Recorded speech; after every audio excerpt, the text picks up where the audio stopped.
Tasya Maheshwaraha. Om Shanti, Shanti, Shanti. Let us meditate on the Supreme Reality present in all of us. Oh, peace, peace, peace.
So today's topic is in spiritual values in this age of information technology. You may remember that in the last session I discussed some very important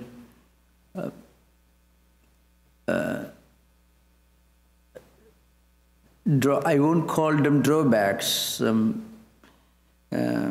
impact of information technology in society, in culture, and how it influences our concept of human values. So I was dealing with a few topics like, for example, the tyranny of pragmatism,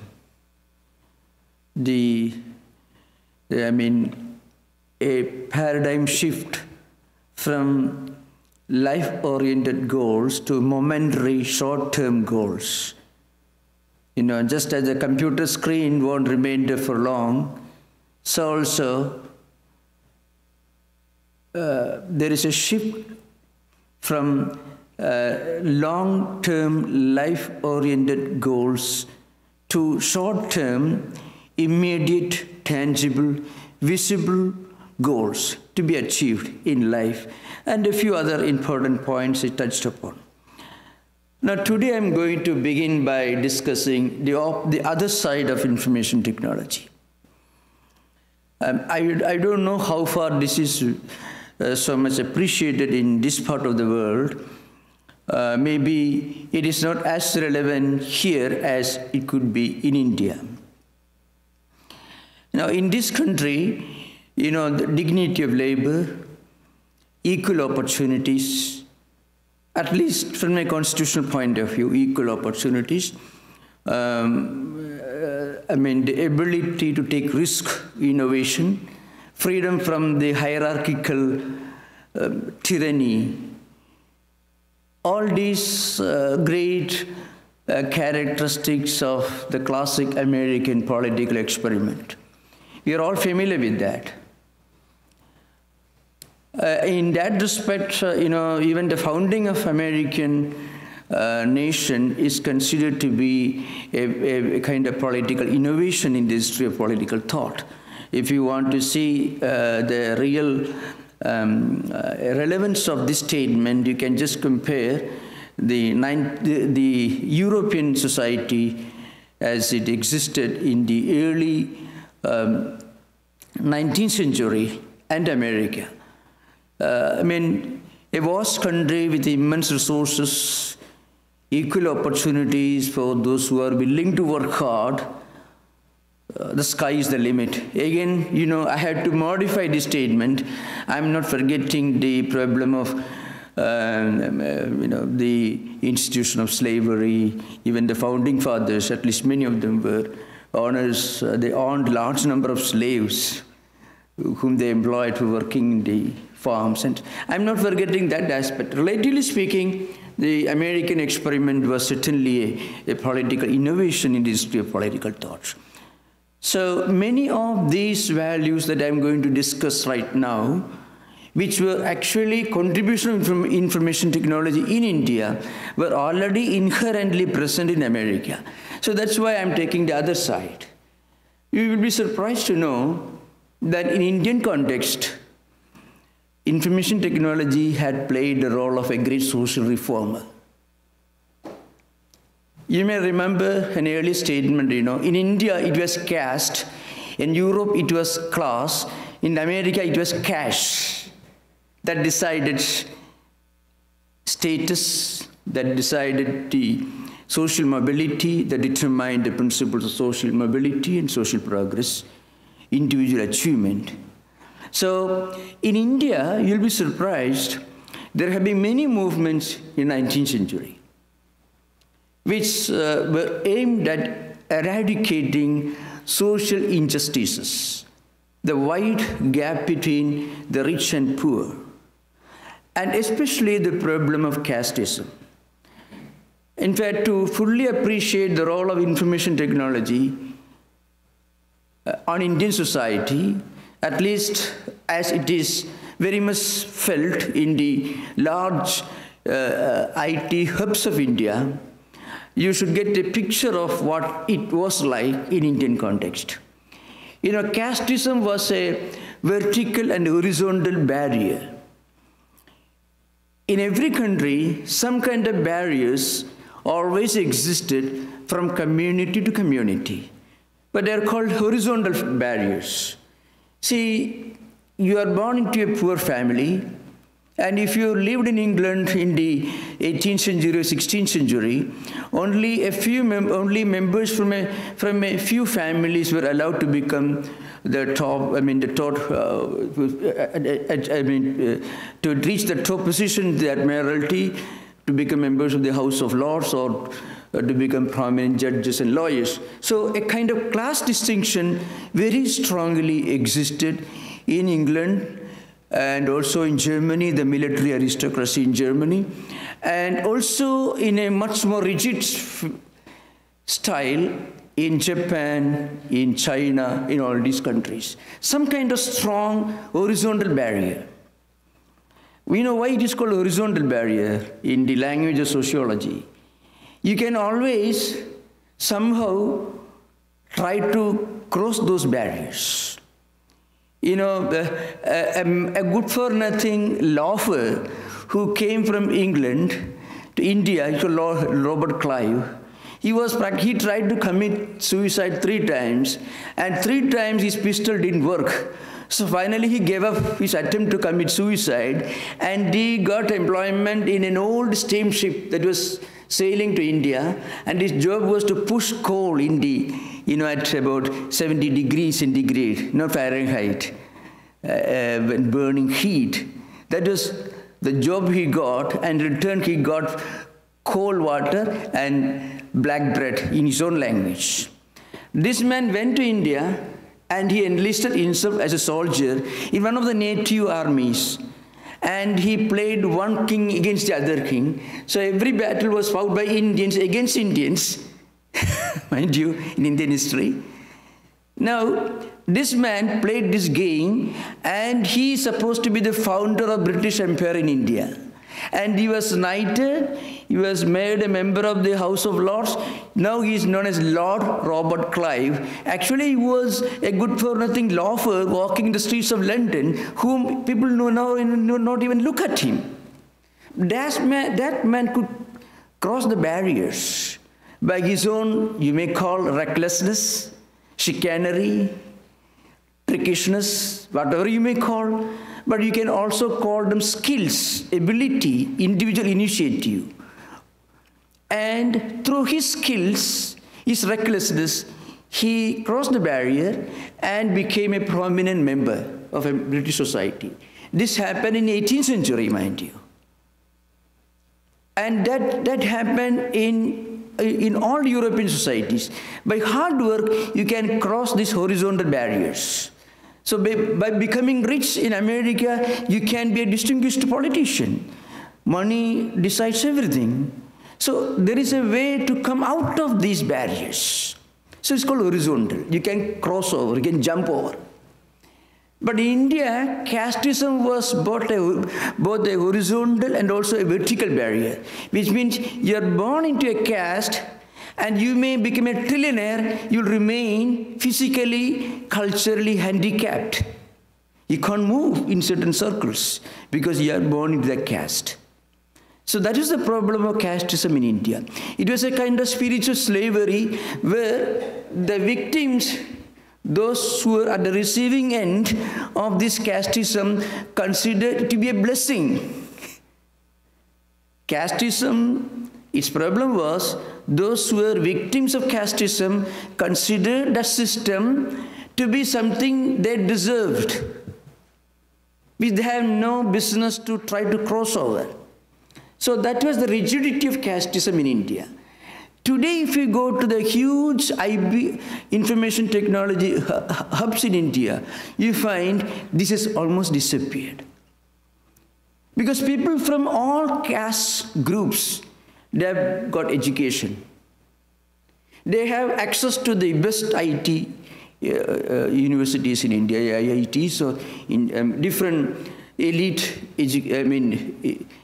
universities in India.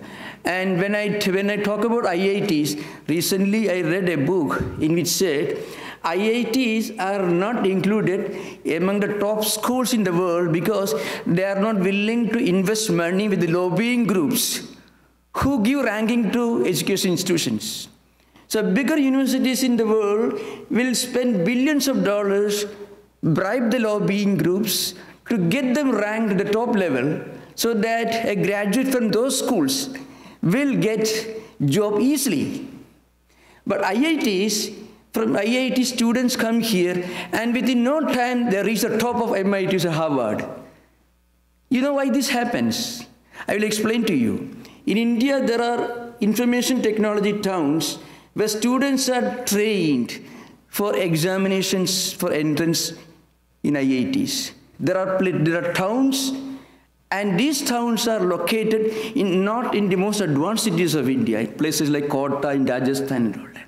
Hundreds of thousands of students studied, and they give training for entrance examinations in information technology universities. And when parents bring their children to the examination halls and wait in the car outside for them to finish the examination to come out. So parents won't allow children to make a cup of coffee. They think it's a waste of time. You should study hard. You should work hard. So they won't allow children to make a cup of tea and coffee. If you want information, you can see American YouTube, with the American academics, professors, MITs have prepared these information channels. Now what happened? These children will be forced to study, work hard, day and night, to prepare themselves for entrance examinations in the IITs. And they, with that kind of hard, back-breaking work, that background, they come here and they quickly reach the top schools here. So what is happening, this is accessible to everyone. So if you go to these big information technology hubs in India, you find people, students from all over India, from all groups, all caste groups, whose grandparents had no access to education. These children, these youngsters, they work hard and the government subsidizes everything. The government provides them free books, uniforms, free hostel facilities, even transportation. These students had to pay only 1/3 of the ticket fare by trains if they travel. So government has highly subsidized education in India. I will tell you one truth, Many young Indian graduates may not have spent more than $4,000 to get a master's degree in this top IIT, in the top information technology universities. And they come here, they quickly get a job beginning with maybe $6,000 per month. Whole educational career, they may not have spent more than $4,000 worth of Indian currency. So in India, you find education is so heavily subsidized. Books are available, uniforms are available, tuition fees are waived, transportation facilities are given. And if they belong to certain categories, at the lower level of social or economic categories, they are given everything free. And plus, maybe 1,500 rupees, 2,000, not now, 20 years back, that's what I was told by those who have gone through this system. You know, I'm not an IT man. That's why I'm able to speak. They won't speak to you. I don't belong to that IT stream. That's why I'm able to talk to you. But you have to sit on the sidelines, then only get a whole view, you know. If you're part of it, you won't get the correct picture. So what happens, you know, this has actually made education, facilities, opportunities available to everyone in India. So you find among the great social reformers of India who tried to break these casteist barriers, to bring some kind of economic equality and social equality. The list begins with 19th century Raja Ram Mohan Roy, Vivekananda, Gandhi, and many others. They all tried, but that was long before information technology entered the scene of world culture. So now what happens, you know, education, especially IT education, brings a lot of money, prestige, facilities, and their children is a top. So if you go to India, some of the ashramas where I worked, you know, a poor man may be getting small cooks. You know, remember, India is not well known for high dignity of labor. Somebody becomes a cook because he is not well educated. So that's a very, very, very unfortunate background. But he's dreaming of sending his son to the best IT schools. It really happens. It's not a dream. It really happens. Within one generation, they climb this ladder from lower income group to, advanced middle income, middle class level. So you find there's a sudden quantum leap that happens in Indian society. It has been happening for the last 20 years, still continuing. So what I'm telling you, this is a gift, this is a boon of information technology. So in the last session, I was talking about its effect on some of our cultural values. You know, sometimes we forget the tradition. Sometimes we neglect the importance of classical education. All this I mentioned in the last session. But this is a very unique phenomenon. That's become part of the IT culture. And it is happening in different ways all over the world. In India, it is much more strongly and intensely felt against the background of this thousands of years old hierarchy. So you find another interesting thing. Many of these youngsters who get education, who may not have gone to schools, who may not have bothered to study Bhagavad Gita or Vedanta or Veda, after getting this education, they come to know, they come to think of their great cultural heritage.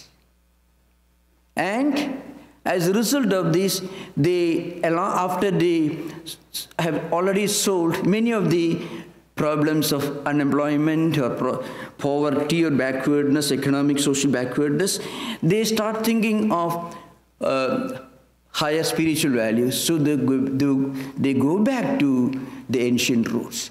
This is happening. You know why I mentioned this? This may not be so strongly felt or experienced in the Silicon Valley, because social equality, equal opportunity for all these were part of inherent aspects of American socio-economic experiment, so to speak. But in India, it's in a very ancient nation.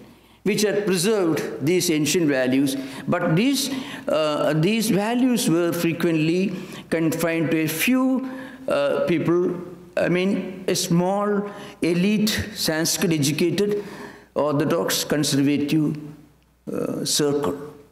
But now it has come out of that tiny group, and you find youngsters who have got this high-end education, information technology, who have got good jobs, who have solved their basic problems of existence, are now turning to their own spiritual values. And this is happening all over the country. So what I mean to say, information technology sometimes plays the role of a social reformer in the context of a country like India. And I'm sure this has happened in its own, more or less in an identical way in other countries like China. Of course, much earlier it happened in Japan. And many of these countries had this, this baggage of inherited cultural hierarchy, cultural traditions. So this is a very, very important thing that happened in India. Again, for example, something like dignity of labor, knowledge for all. Again, the idea that you can take your destiny in your own hands. You can innovate a new industrial or technological project, taking risk on yourself, and ability and willingness to take risk.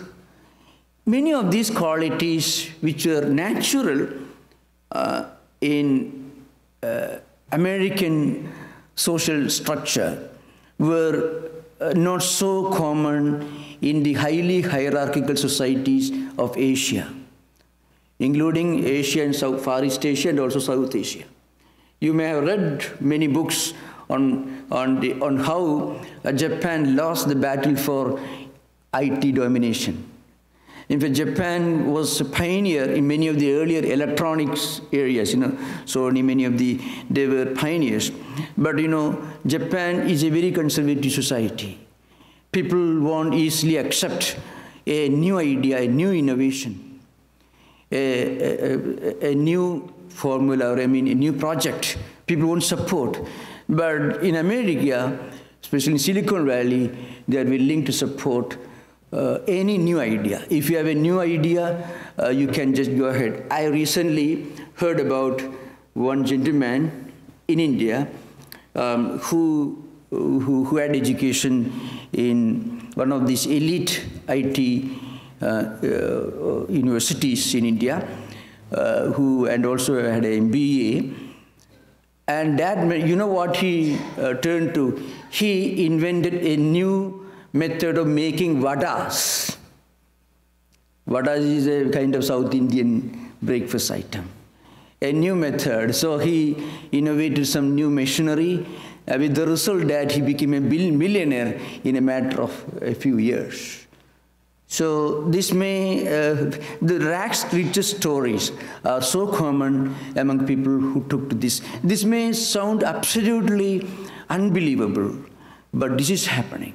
So anyone can feel, well, if I have an idea, I can work upon it. This would not happen if information technology had not entered the scene of world civilization. See, if you study physics or chemistry or mathematics, still there is a lot of the old conservative mindset that remains intact. But here, you sit in your room, you work with the computer, you get a new idea, and if you have the willingness to take risk, the intellectual courage, you start a project and you make a difference in your own destiny. This actually kind of flattens all the established social structures and brings in a kind of equality.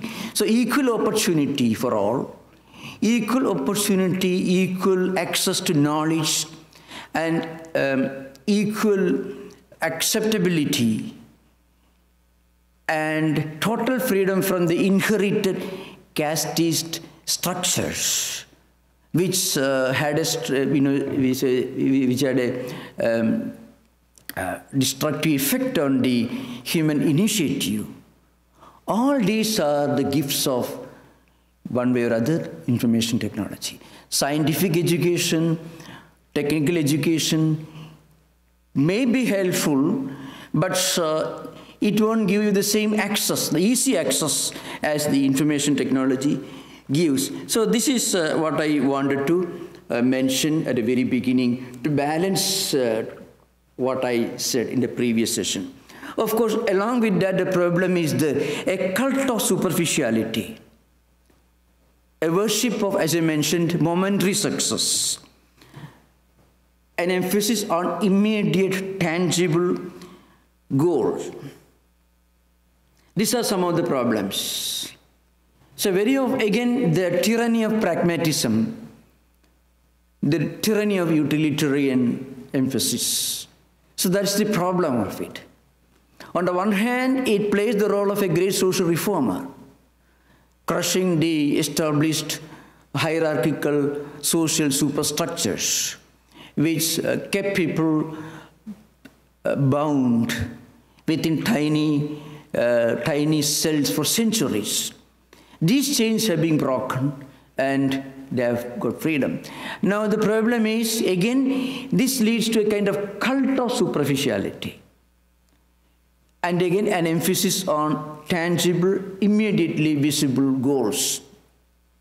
So whatever you do, you need, you link your actions to some immediate, tangible goals. And those goals should always manifest in the form of a few extra dollars or a few extra thousands of rupees, depending upon where you are living. So that's the main problem. So I would tell you, there's a great statement in Vivekananda, long before century, at least some 12 decades before information technology entered human civilization. Vivekananda makes a very interesting statement, and that is relevant to our times. His statement is this: what we need today is a harmonious blending of the best of the Occidental and the best of the Oriental, best of the modern and best of the traditional. This is what Vivekananda makes a statement. And he considered this synthesis and harmony without friction of the best of the traditional and best of the modern as the foundation of his concept of an ideal education and his concept of an ideal society. It's a very far-reaching statement that Vivekananda made when he was in this country. And he repeats the same statement when he went to India. In fact, in the Colombo to Almora lectures, the 3rd volume, he repeats this idea 4 or 5 times. And in this country also, Vivekananda mentions this idea. A synthesis and harmony of the best of the traditional and best of the modern, best of the Oriental, the Eastern, and best of the Occidental, the Western. Of course, in today's terms, you cannot clearly draw a line of demarcation. The world has become one. We have to keep that in mind. Vivekananda made this statement when sociologists and philosophers and historians still interpreted human history in terms of the Occidental-Oriental equations. Even that trend continued right up to the great British historian, is Arnold Toynbee, who is considered to be the greatest historian of 20th century, who elevated history to the status of philosophy. History is not just a list of events, not a list of kings and emperors and their activities. Rather, this underlying message, an underlying implication, which is relevant for the whole humanity. So history, he interpreted as a great philosophy. It is a definite message of human destiny. So this emphasis. Now, why this emphasis, this emphasis on harmony and synthesis? Now, harmony implies one important thing: total freedom from friction. That is what is one uniqueness of harmony. When you feel harmony within, you feel a total lack of conflict, inner conflicts, skepticism, self-doubt. You are in tune with what you think, and what you think is in tune with what you do, and both in tune with your words, your everything, personality. So this is called harmony. So harmony implies total freedom from friction, total freedom from any kind of inner conflict. That's why Vivekananda, synthesis, coming together, joining together, but harmonious synthesis. Now, how we can achieve that? Perhaps information technology gives some clues to that. See, it's a mighty tool in our hands. A strong tool, which I mentioned here just now, played the role of a social reformer. Where Gandhi apparently failed, information technology succeeded. If we go to Bay Area, for nearly 400,000 Indians you find. People all more or less relate to information technology. They've forgotten their roots, the undesirable aspects of their roots, that's what I mean. The casteist barriers, the differences, the distinctions, which kept the society bound for thousands of years, not hundreds of years, remember. It's an 7,000 years old society. With all the great spiritual heritage, eventually during the last 2 millennia, this social evil of inequality, it crept into Hindu social structure for the last 2,000 years. Not during the Vedic times, but during the post-Vedic times. So, information technology gives education to everyone, opportunity to everyone, and the willingness to take courage, take decision, and take risks, and go ahead to everyone. You can sit in your room with the computer in your hands, you can become a millionaire if you have got the brains, if you have got ideas, and the willingness and the courage to experiment. This happened in a way in China also. Some of the recent studies on Chinese society, also more or less reveal the same identical effect on this ancient social structure. Hierarchies are being broken and people are getting freedom. Of course, I am not talking about the political aspect. That's a different story, this is not the right platform to discuss those aspects. I'm talking about the direct effect of information technology on social value, social structure. As I mentioned earlier, Vivekananda emphasized that this synthesis and harmony should be achieved without any friction, because friction is a problem. Fragmentation, lack of integration, differentiation, all these are some of the problems, But information technology, as I mentioned, is a mighty tool in your hands. It can be used to spread spiritual values. It can be used to spread positive, constructive, creative values, the internet, the web, and different tools of information technology can be used as a mighty constructive tool for spreading positive values, spiritual values. Of course, I mentioned earlier, one of the casualties of information technology, language, So that's again mutilation of language, fragmentation of language, murder of this sublime tool in our hands. Why language is considered to be a sublime tool? Language is considered to be an expression of the divine. Again, this is something that information technology may not agree with. So once you look upon language, not just as a tool for communicating idea from one person to another person, but also as a divine entity. I mentioned in the last session Gayatri Mantra. Now, words in Vedic tradition, as I mentioned, it is more than what the letters independently express. A word like G-O-D, each letter, the same G can be used to construct another word which could be totally different from the idea of God. O can be used, D can be used, all that.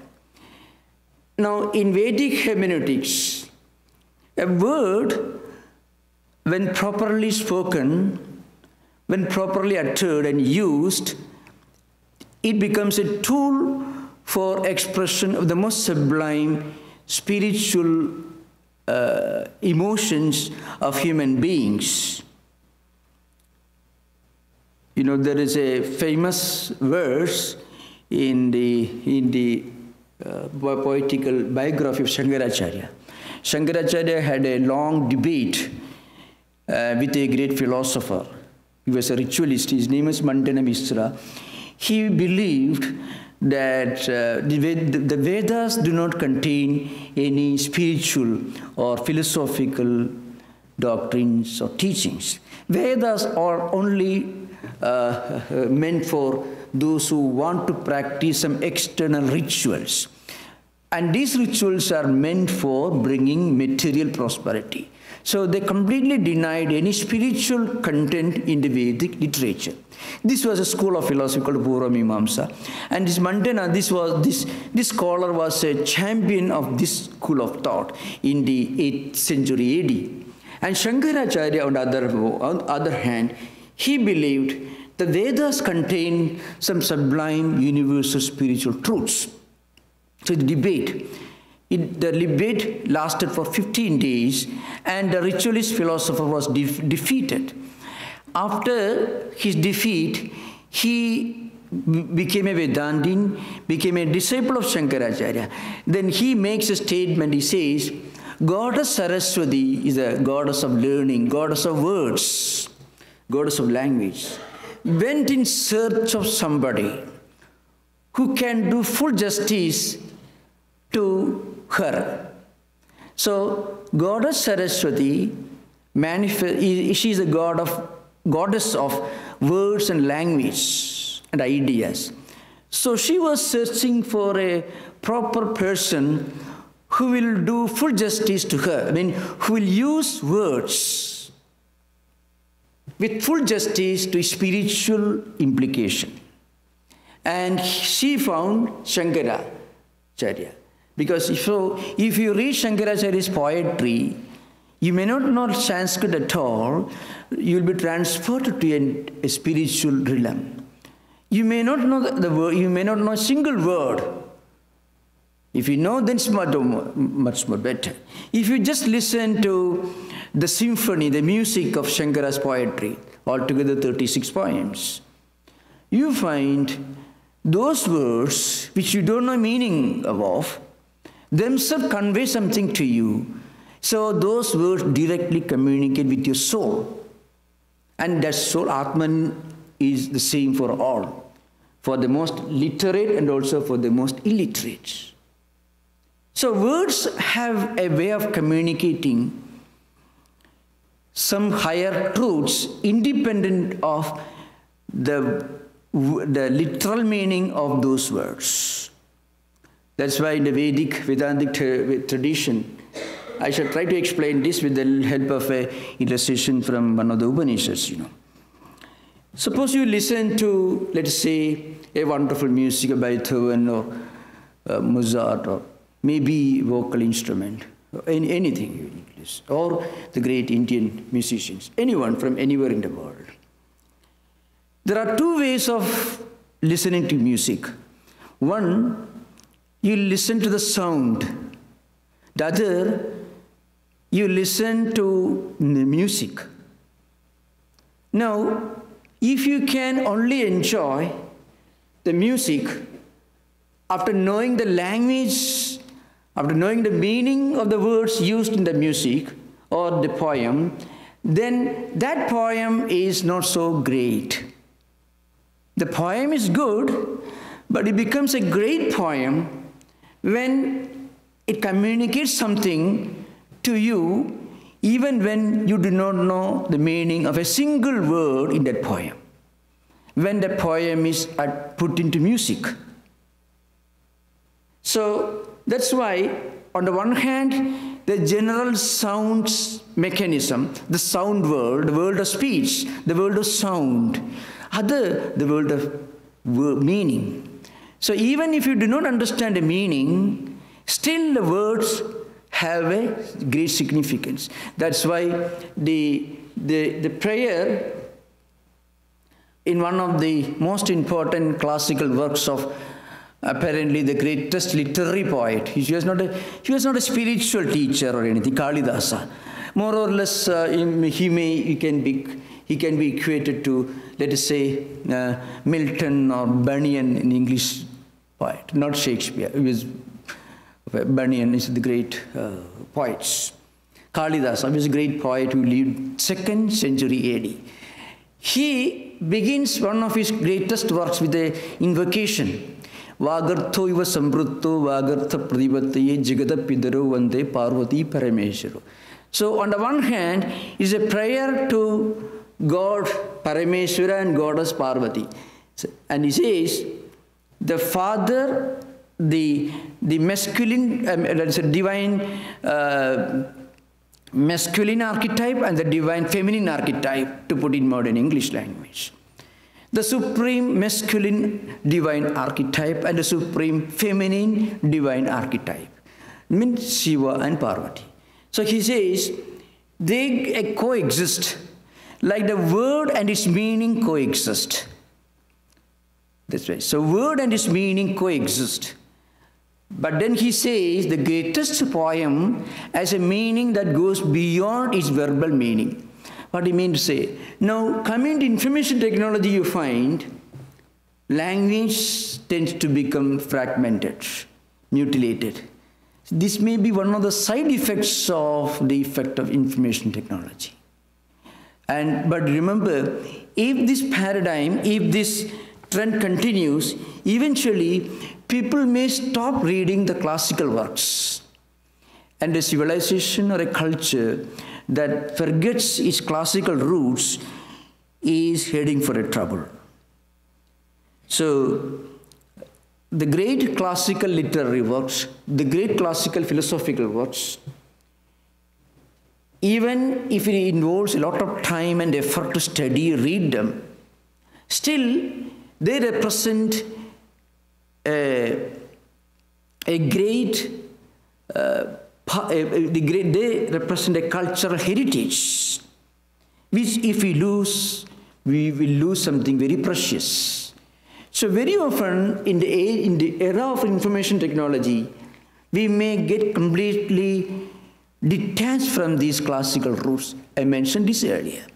If you read a work like Mahabharata, for example, hundreds of dialogues, hundreds of dynasties, there are philosophical dialogues, discussions, debates, and if you read the great Latin or classical Greek works, which I am not familiar with the original, if you read Homer and Iliad or Odyssey, which I could read only in English, you find these works represent a culture and heritage, is part of the universal heritage of humanity.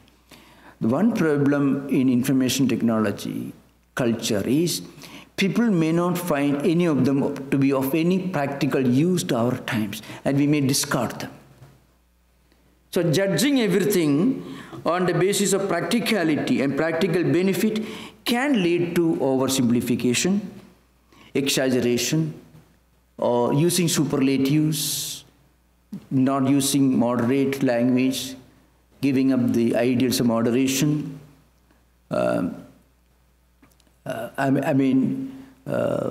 or even fragmenting and mutilating established words. All these can actually create problems. And another area of challenge in information technology is family values, which I already mentioned earlier.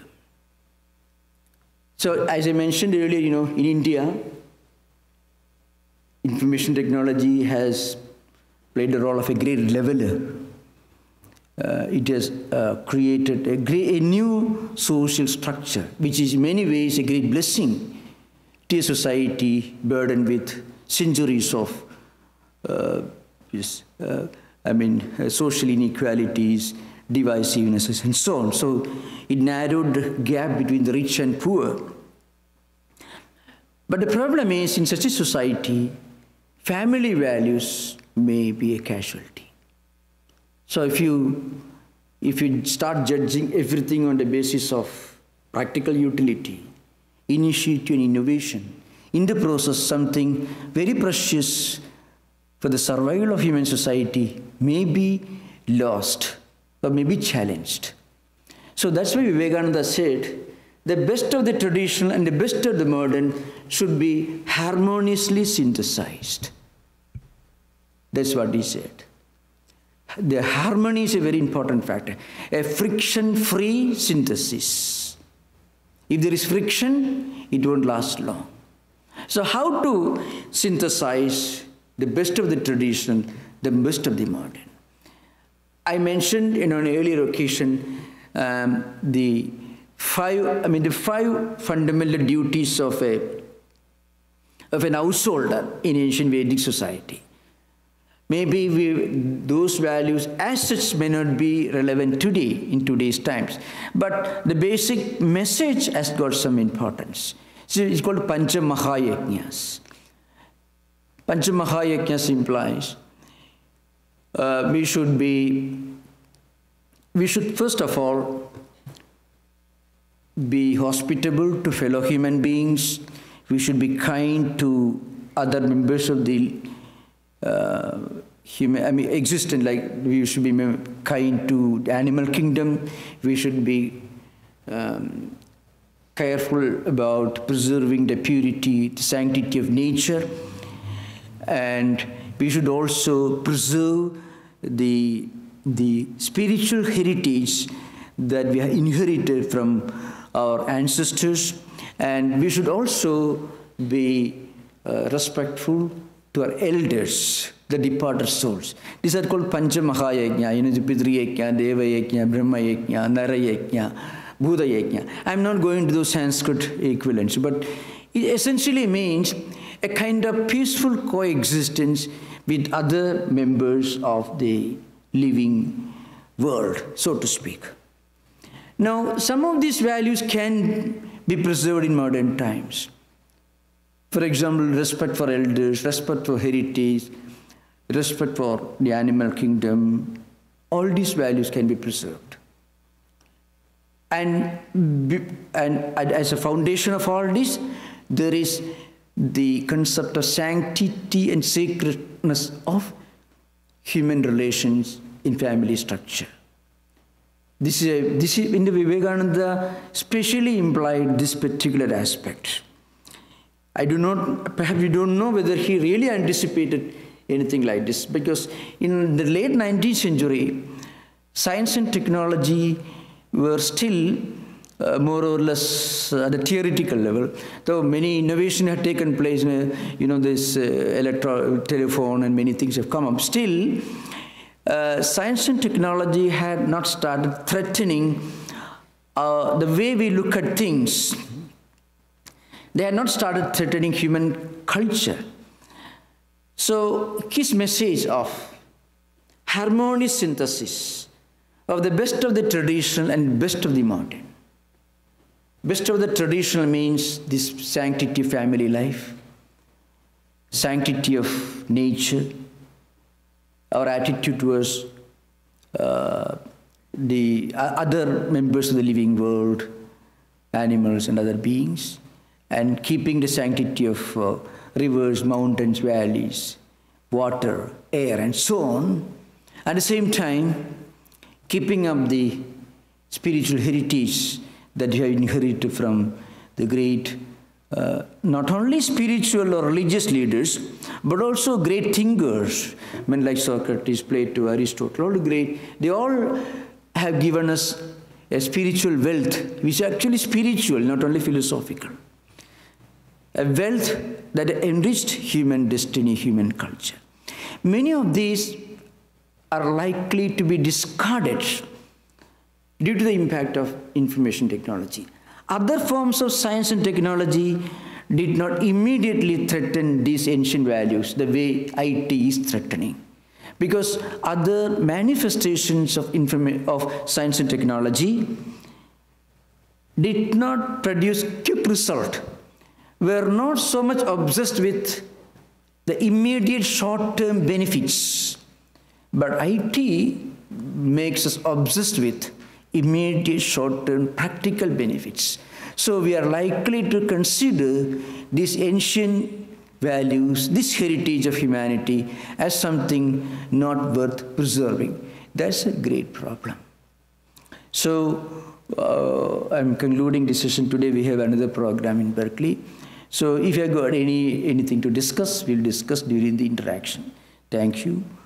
Om Shanti Shanti Shanti Hari Om Tat Sat Sri Ramakrishna Arpanamastu.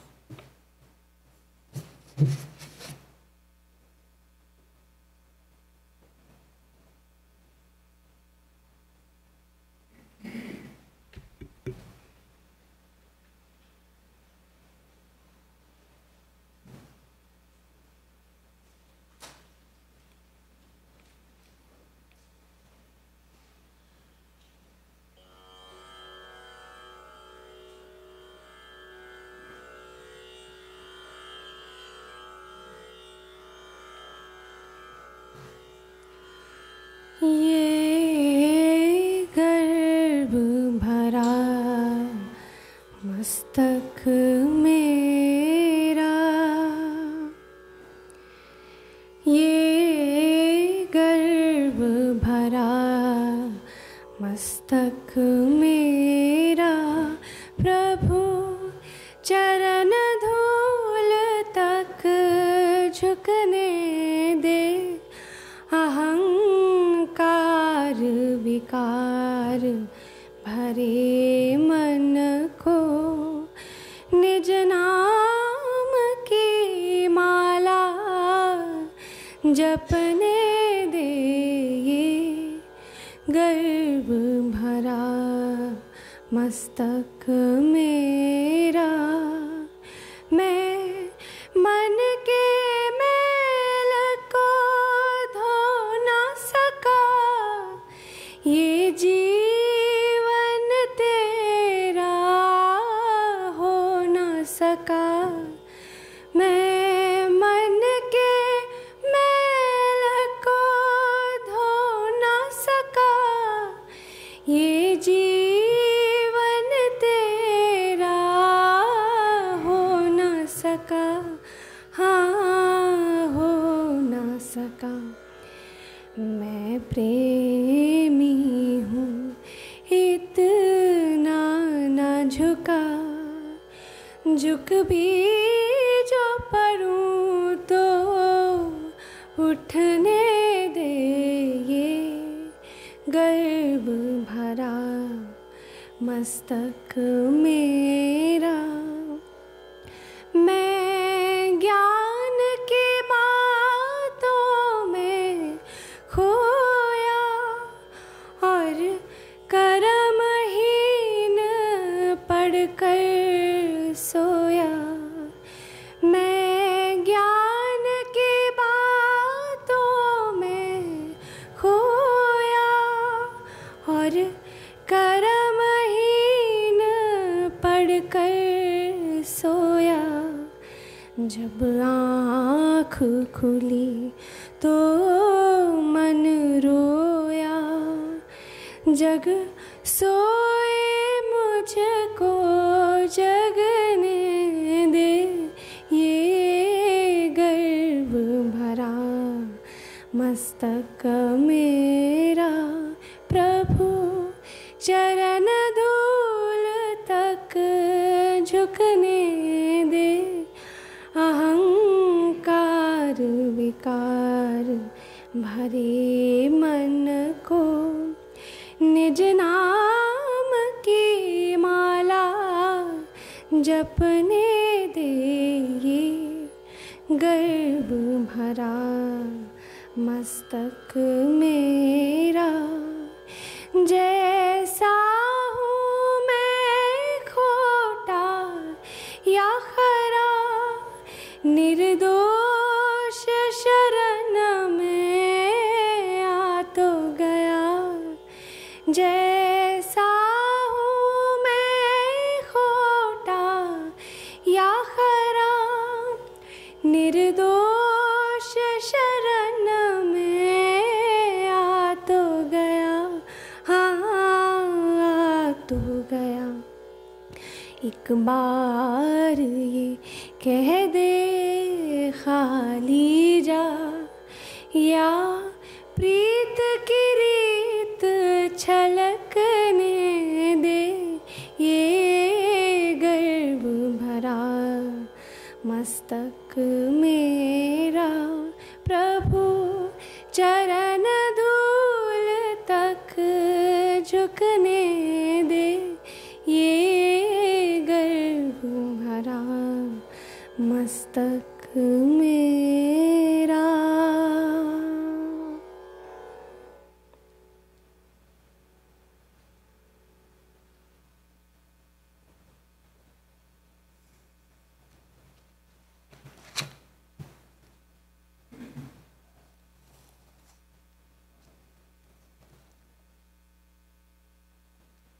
Announcements. The subject for next Sunday is the presence of God. This talk will be given by Swami Vedananda. Childcare is provided during our Sunday lectures.